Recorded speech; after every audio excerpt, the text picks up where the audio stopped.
Hi everyone, welcome back to my channel. Today I'm going to give you a video on my top 5 tips for school, online Zoom especially. From a college student, I am all online right now, and these tips can be followed by any age group, so don't think just because you're in like high school or middle school that these don't apply to you, because I tried to make them versatile and available for anyone, any grade to follow. Just FYI, I have very poofy hair because my class starts in 13 minutes while I'm filming this, because I wanted to make it very quick and easy to follow. And I took a shower this morning after my workout.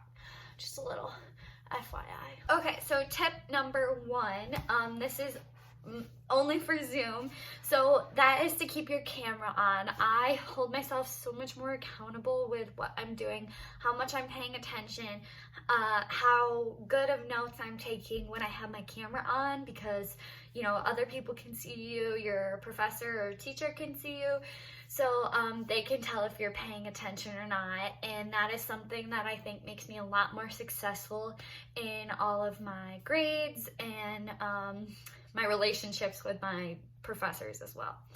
Tip number 2 is to get something to fidget with. So I actually learned this from my communications teacher. When you're like sitting on Zoom, I noticed I have a spinny chair, so I like go like back and forth a lot, or I'll be like playing with my like fingers, you know, like my nails or something like that, my hair tied in my wrist. So get something specifically to fidget with.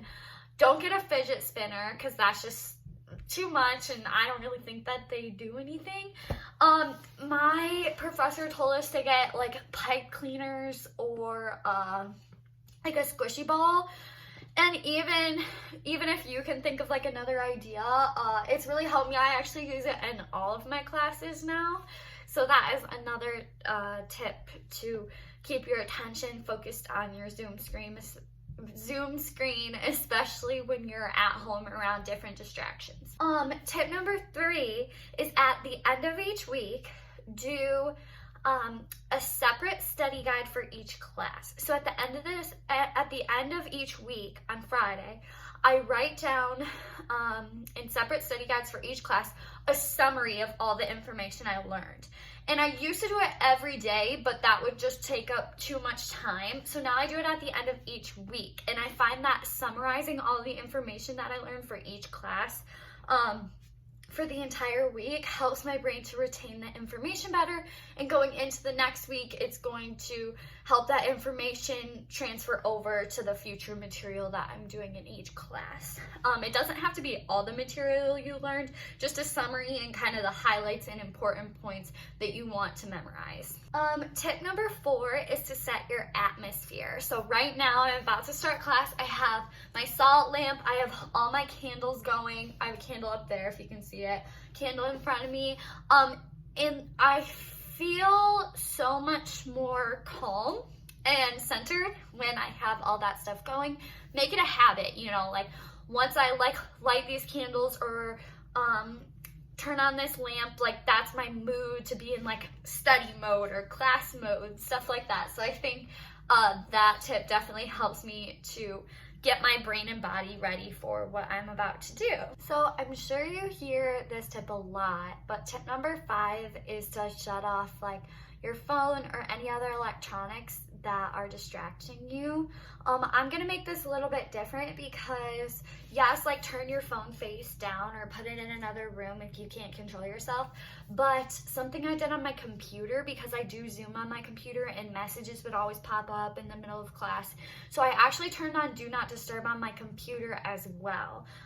Doing that keeps me completely focused on the teacher. I try to keep my Zoom screen full screen so that no other tabs are distracting me or anything, and that definitely helps keep me focused, along with like turning off all distractions. Try to go to a spot in your house that your family's not going to distract you, or your pets. I always put the gate up so Shadow doesn't try to come into my room and distract me. And then also keep your space nice and clean. I like to have my planner, my to-do list, which you guys know that I'm very much like that, but I like to have everything right here, keep my desk nice and clean, which is part of my environment as well.